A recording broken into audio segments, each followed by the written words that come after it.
Everyone, welcome back to GK Today. मेरा नाम है नुज़रत सना और इस वीडियो में हम कवर करेंगे current affairs. But before that, if you are looking for the English version of this particular video, you can refer to our new channel GK Today 2.0।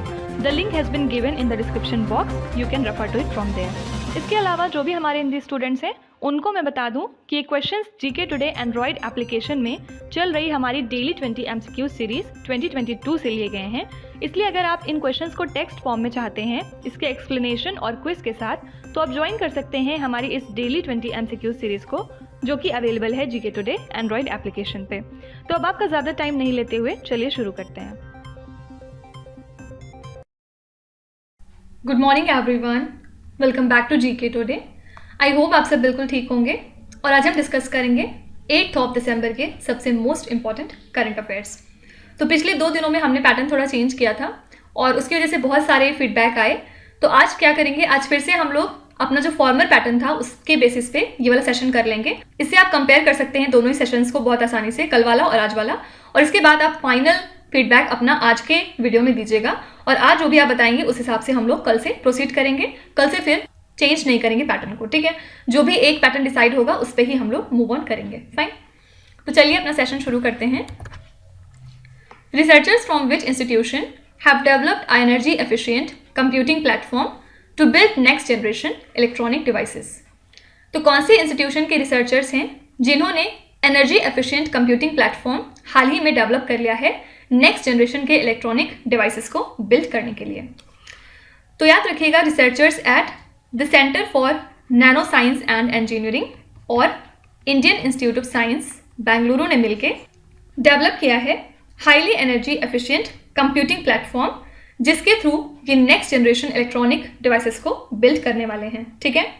और इसमें इन्होंने कॉम्प्लीमेंट्री मेटल ऑक्साइड सेमीकंडक्टर का use बिल्कुल नहीं किया है, जबकि इन्होंने यूज़ किया है एक पर्टिकुलर कॉम्पोनेंट का जिसका नाम है मेमरिस्टर, ठीक है। इसमें जो है आप डेटा को स्टोर भी कर सकते हैं और फिर फर्दर कंप्यूटेशन भी परफॉर्म कर सकते हैं, ठीक है। तो ध्यान में रखिएगा, ये क्या है, Indian Institute of Science Bengaluru. देखिए, अगर किसी को भी सेशन फास्ट लग रहा है तो प्लीज़ आप YouTube के उस फीचर को यूज़ करें जिसके थ्रू स्पीड को स्लो किया जा सकता है, ठीक है। तो ये बिल्कुल भी इशू कमेंट्स में नहीं आना चाहिए कि आप फास्ट पढ़ा रही हैं या फिर स्लो पढ़ा रही हैं। अच्छा, इसके अलावा एक प्रॉब्लम और थी लोगों को, बहुत सारे लोग कह रहे थे कि इसमें बहुत बोरिंग सेशन रहता है, सिर्फ पढ़ा के चले जाती हैं। तो अगर आप चाहते हैं कि मैं दूसरे चैनल्स की तरह एजुटेनमेंट करूँ, मीन्स एजुकेशन प्लस एंटरटेनमेंट, तो ये करना तो और भी ज़्यादा इजी हो जाएगा मेरे लिए। लेकिन मैं आपका बिल्कुल भी टाइम वेस्ट नहीं करना चाहती हूँ। यहाँ पे आप जितने मिनट भी टाइम स्पेंड करते हैं, आई वांट कि उतना आपको आउटपुट भी मिले, ठीक है। तो जीके टुडे ऐसी किसी भी फालतू चीज़ में बिल्कुल भी विश्वास नहीं रखता है और हम सिर्फ कंसिस्टेंटली और एफिशिएंटली पढ़ाई करने में ही बिलीव रखते हैं। और ये सब चीज़ें करनी है तो फिर आप दूसरे बहुत सारे चैनल हैं, आप उन पर जा सकते हैं। बाकी जो लोग सीरियस हैं, जो सिर्फ पढ़ाई करने के मोटिव से यहाँ पे आते हैं, तो उन्हें ये सेशन बिल्कुल भी बोरिंग नहीं लगेगा। हर लम्हे हर पल हम लोग कुछ ना कुछ नई इन्फॉर्मेशन ऑब्वियसली गेन करते हैं, ठीक है। चलिए वापस अपने लेक्चर की तरफ आते हैं।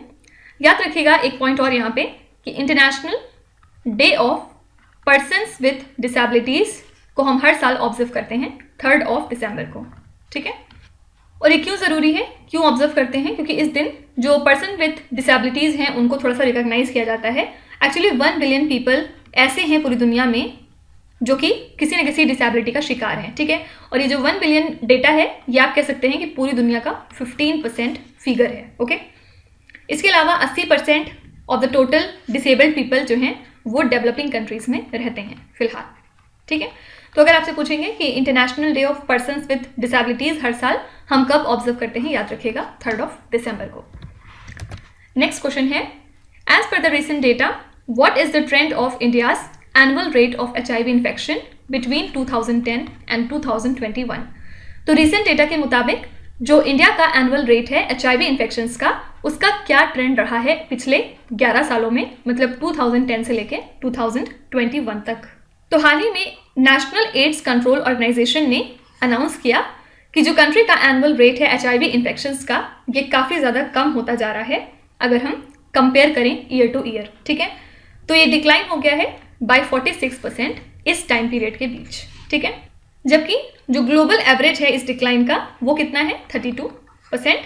और नाको के हिसाब से जो एड्स रिलेटेड मॉर्टेलिटीज़ होती हैं वो भी कम हो गई हैं बाय 76%, जबकि ग्लोबल एवरेज इसका कितना है 52%, ठीक है। तो ध्यान रखिएगा ये जो ट्रेंड है HIV इन्फेक्शंस का ये डिक्लाइन होता जा रहा है।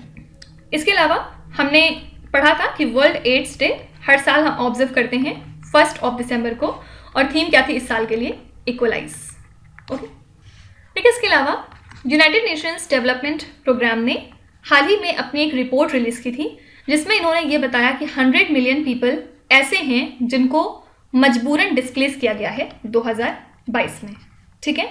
और हैरत की बात क्या थी कि इसमें से ज़्यादातर केसेस ऐसे थे जिनका इंट्रा डिस्प्लेसमेंट हुआ है, मतलब अपनी ही कंट्री के अंदर वो मजबूरन डिस्प्लेस हुए हैं, ठीक है। और याद रखिएगा कि ये सबसे ज़्यादा नंबर का फिगर है पिछले 10 सालों में, ओके। तो अगर आपसे पूछेंगे कि किस ऑर्गेनाइजेशन ने हाल ही में रिवील किया है कि 100 मिलियन पीपल से भी ज़्यादा लोग डिस्प्लेस हुए हैं 2022 में, ये किसने रिवील किया, UNDP ने। फुल फॉर्म क्या होता है, United Nations Development Programme. Next question है, which state has pass the bill to raise the reservations in the state to 76%। कौन सा स्टेट है जिसने हाल ही में बिल पास किया है रिजर्वेशंस को रेज करने के लिए स्टेट में अप टू कितना 76%।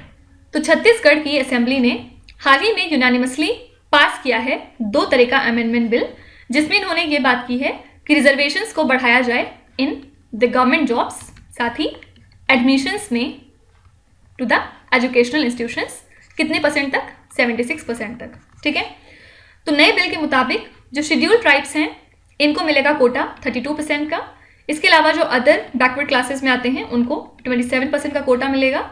शेड्यूल्ड कास्ट को मिलेगा 13%, और जो भी इकोनॉमिकली वीकर सेक्शन पीपल हैं इनको मिलेगा 4% का रिजर्वेशन डिफरेंट तरह के पब्लिक एम्प्लॉयमेंट सेगमेंट में, साथ ही अगर वो एडमिशन चाहते हैं किसी भी एजुकेशनल इंस्टीट्यूशन में तो, ठीक है। तो ध्यान में रखिएगा ये कौन सा स्टेट है, छत्तीसगढ़। छत्तीसगढ़ के बारे में कल हमने क्या इंपॉर्टेंट बात पढ़ी थी, यहाँ पे कानगर वैली नेशनल पार्क है, और ये जो है किस वजह से आजकल न्यूज़ में है, क्योंकि यहाँ पे पहला छत्तीसगढ़ का इंटर स्टेट बर्ड सर्वे हाल ही में कंडक्ट हुआ है, ठीक है। तो ध्यान में रखिएगा ये वैली नेशनल पार्क कहाँ पे है, छत्तीसगढ़ में। नेक्स्ट क्वेश्चन है, which high court has ban the use of mobile phones inside temples. कौन सा हाई कोर्ट है जिसने हाल ही में बैन कर दिया है कि आप टेम्पल्स के अंदर फोन अपना नहीं लेके जा सकते हैं। ये है मद्रास हाई कोर्ट, ठीक है। तो कोर्ट के हिसाब से ये किस लिए बैन किया गया है, ताकि जो प्योरिटी और सैंक्टिटी है किसी भी टेम्पल की वो मेंटेन हो सके। इसके अलावा हाई कोर्ट ने ये भी कहा है कि फ़ोन डिपॉजिट लॉकर्स बहुत जल्द सेटअप किए जाएंगे टेम्पल्स के अराउंड। इसके अलावा सिक्योरिटी पर्सोनल को भी अपॉइंट किया जाएगा ताकि इस ऑर्डर को वो कंप्लाई कर सकें, ओके। तो ध्यान में रखिएगा कौन से हाई कोर्ट ने ये डिसीजन लिया है, तो ये है मद्रास हाई कोर्ट। लेकिन इसके अलावा कुछ दिनों पहले हमने भी पढ़ा था कि स्टेट बैंक ऑफ इंडिया ने हाल ही में रेज किए हैं 10,000 crore rupees through its maiden infrastructure bond issuance, जिसका कूपन रेट कितना था 7.51%, ठीक है। और टेन्योर क्या है इस बॉन्ड के लिए, 10 साल अगले, और ये largest single infra bond sale है by any domestic lender, okay. तो अगर आपसे पूछेंगे कि कौन सी पब्लिक सेक्टर बैंक है जिसने 10,000 करोड़ रुपए रेज किए हैं अपने पहले इंफ्रास्ट्रक्चर बॉन्ड इशुएंस के तहत, तो करेक्ट आंसर हो जाएगा State Bank of India. Next है, which Indian state host the Silchar Sylhet festival. कौन सा इंडिया का स्टेट है जो होस्ट है इस पर्टिकुलर फेस्टिवल के लिए। तो याद रखिएगा सिलचार कहाँ पे है, असम में। ये असम में एक टाउन का नाम है। तो सिलचार टाउन एक्चुअली होस्ट कर रहा है ये 2 दिन का सिलचार सिलहट फेस्टिवल। किस लिए इसको सेलिब्रेट करते हैं, ताकि जो लिंग्विस्टिक और कल्चरल टाइज हैं between the Barak valley region जो कि असम में है और सिलहट सेगमेंट ऑफ बांग्लादेश, ठीक है। और ये जो फेस्टिवल है ये कोइंसाइड कर रहा है with 75th year of India's independence, और याद रखिएगा ये 50th एनिवर्सरी है of liberation of Bangladesh from the country Pakistan, ठीक है। तो ध्यान में रखिएगा इस फेस्टिवल के लिए कौन सी स्टेट इंडिया की होस्ट है, ये है असम। नेक्स्ट है, what is the new deadline for third party applications to comply with UPI market share guidelines. तो यूपीआई मार्केट शेयर गाइडलाइंस के साथ कंप्लाई करने के लिए थर्ड पार्टी एप्लीकेशंस की नई डेडलाइन क्या कर दी गई है, आपको ये बताना है। Actually National Payments Corporation of India ने जो डेडलाइन है थर्ड पार्टी एप्लीकेशंस की to comply with UPI market share guidelines, इसको 2 साल के लिए एक्सटेंड कर दिया है। ठीक है, तो जो इनकी पहली डेडलाइन थी वो थी December 31, 2022। और इसी के साथ जो यूपीआई पेमेंट मार्केट लीडर्स हैं फ़ोन पे और गूगल पे, इन्हें अब मार्केट कैप डेडलाइन को मीट करना होगा अप टू December 31, 2024, क्योंकि 2 सालों के लिए ये डेडलाइन को बढ़ा दिया गया है। ठीक है, तो करेक्ट आंसर हो जाएगा 2024। नेक्स्ट क्वेश्चन है, which cities are ranked at the top of the Economic Intelligence Unit releases cost of living index 2022। Actually Economic Intelligence Unit ने हाल ही में रिलीज किया है कॉस्ट ऑफ लिविंग इंडेक्स 2022, जिसमें न्यूयॉर्क और सिंगापुर को डिक्लेयर किया गया है as the world's most expensive cities. ठीक है, और इस इंडेक्स के मुताबिक जो एवरेज कॉस्ट ऑफ लिविंग है वो बढ़ गई है बाय 8.1% 2022 में। रीज़न क्या था? ऑब्वियसली जो रशिया यूक्रेन वॉर चल रहा है, साथ ही जो इफेक्ट थे कोविड पैंडमिक के, उसकी वजह से भी। ठीक है, तो इकोनॉमिस्ट इंटेलिजेंस यूनिट ने यहाँ पे इवेलुएट किया मोर देन 400 इंडिविजुअल प्राइसेस को डिफरेंट तरीके 200 प्रोडक्ट पे, और कितनी सिटीज़ में? 172 सिटीज़ में। ठीक है, इसकी हेल्प से फिर इन्होंने इस लिस्ट को मेंटेन किया। याद रखिएगा, न्यूयॉर्क और सिंगापुर दुनिया की सबसे ज़्यादा एक्सपेंसिव सिटीज़ साबित हुई। नेक्स्ट क्वेश्चन है, विच कंट्री हैज़ एडेड की anti Pakistani militant group and its Al-Qaeda branch to its list of global terrorist. कौन सी कंट्री है जिसने एंटी पाकिस्तानी मिलिटेंट ग्रुप को और अलकायदा ब्रांच को इसकी अपने ग्लोबल टेररिस्ट की लिस्ट में शामिल कर लिया है? ये कंट्री है यूएसए। तो यूएसए के मुताबिक जो दोनों ग्रुप्स हैं ये ऑपरेट करते हैं ऑल्दो अफगानिस्तान से, लेकिन इनके हाइडआउट्स हैं पाकिस्तान के फॉर्मर ट्राइबल रीजन्स में। ठीक है, और यही रीज़न है कि यूएसए ने इनको अपनी ग्लोबल टेररिस्ट की लिस्ट में शामिल कर लिया है। आपको कमेंट्स में लिखना है कि Pakistan financial action task force मतलब FATF की कौन सी लिस्ट में प्लेस है, ग्रे लिस्ट में या फिर ब्लैक लिस्ट में? अपने जवाब आप कमेंट्स में लिखिएगा। देखिए, इसके अलावा हाल ही में पाकिस्तान के सेंट्रल बैंक ने बताया कि सऊदी अरेबिया ने अपना जो $3 बिलियन का डिपॉजिट का टर्म था उसको एक्सटेंड कर दिया है पाकिस्तान के फॉरेन रिजर्व को सपोर्ट करने के लिए। ठीक है, तो सऊदी अरेबिया अक्टूबर 2021 में ऑलरेडी बता चुका था कि वो फाइनेंशियल सपोर्ट प्रोवाइड करेगा पाकिस्तान को, और इसके लिए इन्होंने $3 बिलियन का अपना सेफ डिपॉजिट इंक्लूड किया इसमें, और $1.2 बिलियन का ऑयल सप्लाईज भी इंक्लूड किया। ठीक है, ऑन डिफर्ड पेमेंट। ठीक है, तो ये क्यों हुआ था? क्योंकि पाकिस्तान ने रिक्वेस्ट किया था सऊदी अरेबिया को कि वो हेल्प करें इनकी to improve its foreign exchange reserve. Okay, तो ध्यान में रखिएगा, अगर आपसे पूछेंगे कौन सी कंट्री है जिसने $3 बिलियन डिपॉजिट का जो टर्म था पाकिस्तान के लिए वो एक्सटेंड कर लिया है, तो ये कंट्री है सऊदी अरेबिया। नेक्स्ट क्वेश्चन है, Vijay Hazare trophy is related with which particular sport? Vijay Hazare trophy कौन से स्पोर्ट से एसोसिएटेड है? एक्चुअली हाल ही में इस ट्रॉफी को जीत लिया है सौराष्ट्र की टीम ने। किसको हरा के? महाराष्ट्र को। ठीक है, 5 विकेट से हराया था फाइनल मैच में, और इसका फाइनल्स कहाँ पे हुआ था? अहमदाबाद में। ठीक है, तो इसी के साथ ये सौराष्ट्र की सेकेंड विजय हजारे ट्रॉफी रही, और महाराष्ट्र ने स्कोर किए थे 248 रन्स 9 विकेट्स के लॉस पे टोटल 50 ओवर में, जबकि सौराष्ट्र ने इस टारगेट को अचीव किया जबकि इनके 21 बॉल्स बाकी थे और 5 विकेट के साथ। ठीक है, तो ध्यान में रखिएगा, ये एक क्रिकेट रिलेटेड ट्रॉफी होती है। 3 चीज़ें पूछ सकते हैं इससे कि ये ट्रॉफी कौन से स्पोर्ट से एसोसिएटेड है? क्रिकेट से। कौन जीता है इसमें? सौराष्ट्र की टीम। और किसको हरा के जीता है? तो ध्यान में रखिएगा, महाराष्ट्र को। नेक्स्ट क्वेश्चन है, which is the first state to have a divyang department for the welfare of people with disabilities? कौन सा ऐसा पहला स्टेट है जिसने कि हाल ही में अपना एक दिव्यांग डिपार्टमेंट क्रिएट किया है PWD के वेलफेयर के लिए? ये स्टेट है महाराष्ट्र। ठीक है, और गवर्नमेंट ने लगभग 2000 पोस्ट इसमें क्रिएट किए हैं इस नए डिपार्टमेंट में, जिसके थ्रू ये डिफरेंट तरह की पॉलिसीज़ को फॉर्मुलेट करेंगे ताकि जो डिसेबल्ड हैं उनका वेलफेयर हो सके। ठीक है, और जो वेलफेयर एक्टिविटीज़ हैं दिव्यांग पीपल की, like education, training and rehabilitation, इसको अब तक कौन देखता था? स्टेट का सोशल जस्टिस डिपार्टमेंट। ठीक है, लेकिन अब इसके लिए एक सेपरेट दिव्यांग डिपार्टमेंट क्रिएट किया जा रहा है। तो ये थे आज के सबसे मोस्ट इंपॉर्टेंट करंट अफेयर्स और न्यूज़, और अब हम चलेंगे हमारे रिवीजन सेशन की तरफ। कौन सी 3 कैटेगरीज आज हम देखेंगे? सबसे पहले हम बात करेंगे कुछ इंपॉर्टेंट कंपनीज की जो न्यूज़ में थी, उसके बाद सेकेंड हम बैंकिंग रिलेटेड करंट अफेयर्स देखेंगे और एट थर्ड हम बात करेंगे कुछ इंपॉर्टेंट ऑर्गेनाइजेशंस की। ठीक है, चलिए शुरू करते हैं कंपनीज के साथ। विच company won the bid for the renovation of Dharavi, the second largest slum colony in Asia? कौन सी कंपनी है जिसने हाल ही में धरावी को रेनोवेट करने की बिड जीत ली है? और धरावी क्या है? ये सेकेंड लार्जेस्ट स्लम कॉलोनी है पूरे एशिया की। इसको जीता है अदानी प्रॉपर्टीज ने। Which company developed iNCOVACC, world's first intranasal vaccine? आपसे ये भी पूछ सकते हैं कि दुनिया के सबसे पहली इंट्रानेजल वैक्सीन का नाम क्या है? इसका नाम याद रखिएगा, इनकोवैक। और कौन सी कंपनी ने इसको डेवलप किया है? तो इसको डेवलप किया है भारत बायोटेक ने। Which startup company has set up India's first ever private launch pad? India का पहला प्राइवेट लॉन्च पैड हाल ही में डेवलप किया है अग्निकुल कॉस्मोस ने। और कहाँ पे सेटअप हो रहा है? At ISRO at Satish Dhawan space centre in Sriharikota, Andhra Pradesh. Which company is set to acquire the packaged water giant Bisleri? Bisleri को कौन अक्वायर करने वाला है? आंसर हो जाएगा Tata Consumer Products. Which company won the startup of the year award at Economic Times startup award? तो ये जो startup of the year award है ये प्रेजेंट किया गया है रेजरपे कंपनी को।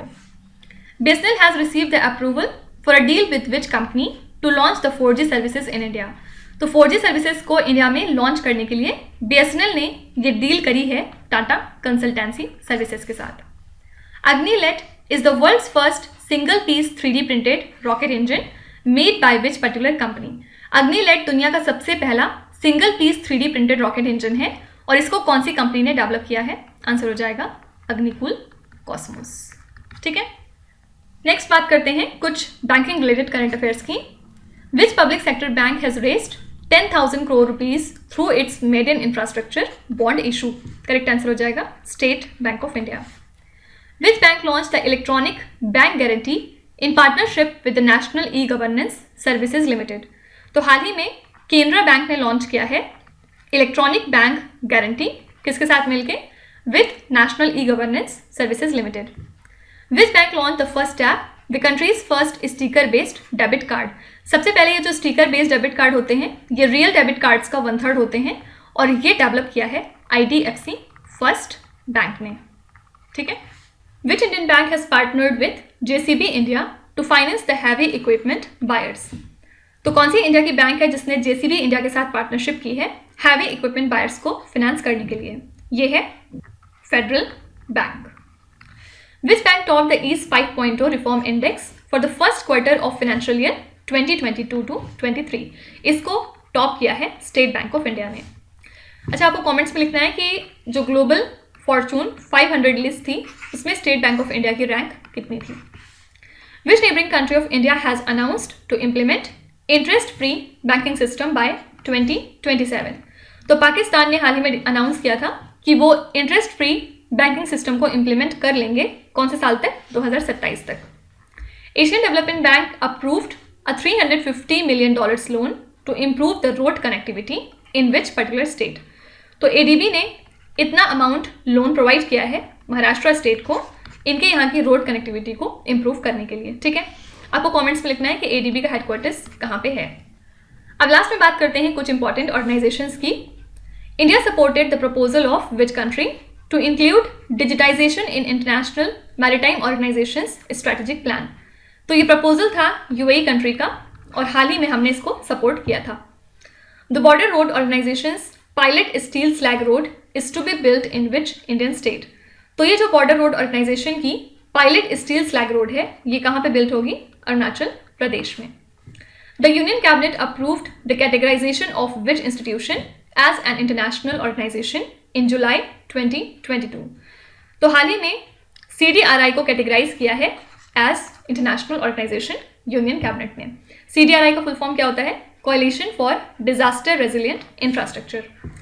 विच is the venue of the 12th ministerial conference of the World Trade Organisation? World Trade Organisation का जो 12th मिनिस्ट्रियल कॉन्फ्रेंस था इसके लिए वेन्यू था जेनेवा। ठीक है, Tedros Adhanom has been reappointed as the director general of which organisation recently? तो Tedros Adhanom already director general थे वर्ल्ड हेल्थ ऑर्गेनाइजेशन के और हाल ही में ये रीअपॉइंट हो गए हैं। Which organisation has developed monolithic microwave integrated circuit? इसको डेवलप किया है DRDO ने। Nari Shakti conversation was organised by the women and the child development ministry in association with which organisation. तो नारी शक्ति कन्वर्सेशन ऑर्गेनाइज किया है Ministry of Women and Child Development ने। कौन से ऑर्गेनाइजेशन के साथ मिलके? तो इन्होंने इसके लिए पार्टनरशिप की थी यूनिसेफ युवा के साथ। ठीक है, तो दैट्स इट फॉर टुडे। और अब मेरे ख्याल से आपको काफ़ी इजी हो जाएगा कंपेयर करने में कल का सेशन और आज का सेशन। अब जो भी आपका फाइनल डिसीजन है वो आज कमेंट्स में आप लिख दीजिएगा और उसी के अकॉर्डिंग हम कल से प्रोसीड करेंगे। मुझे दोनों ही पैटर्न्स में कोई भी प्रॉब्लम नहीं है, बस आप किस चीज़ में कंफर्टेबल हैं ये इंपॉर्टेंट है मेरे लिए। ठीक है, तो सभी लोग अपने जवाब कॉमेंट्स में लिखिएगा कि कौन सा पैटर्न बेटर है और हम कौन सा पैटर्न अब आगे लेके चलेंगे। तो अब आ जाते हैं आपके क्विज पे। ये 5 क्वेश्चंस हैं जिनको आपको ध्यान से पढ़ना है और इसका जवाब आपको कमेंट्स में लिखना है। तो यहाँ पे वीडियो को पॉज करिए, एक एक करके ध्यान से क्वेश्चन को पढ़िए। जो भी आपको आते हैं वेल एंड गुड, जो नहीं आते हैं कोई भी बात नहीं। विथ टाइम डेफिनेटली आपका स्कोर इंप्रूव करेगा, बस आपको कंसिस्टेंट और परसिस्टेंट रहने की ज़रूरत है। So that's it for today. I hope you have like the session. आज का सेशन आपको कैसा लगा ज़रूर बताइएगा कॉमेंट्स में। साथ ही साथ आपका कोई भी रिव्यू है, फीडबैक है या फिर सजेशन है तो वो भी आप हमें बता सकते हैं। हमें जानकर खुशी होगी और हम पूरी कोशिश करेंगे उसको इम्प्लीमेंट करने की। तो कल फिर हम मिलेंगे सेम टाइम सेम जगह कल के करंट अफेयर्स के साथ। Till then stay tuned. Thank you so much for watching and please do not forget to subscribe to GK Today। With this Meenu Sana signing of.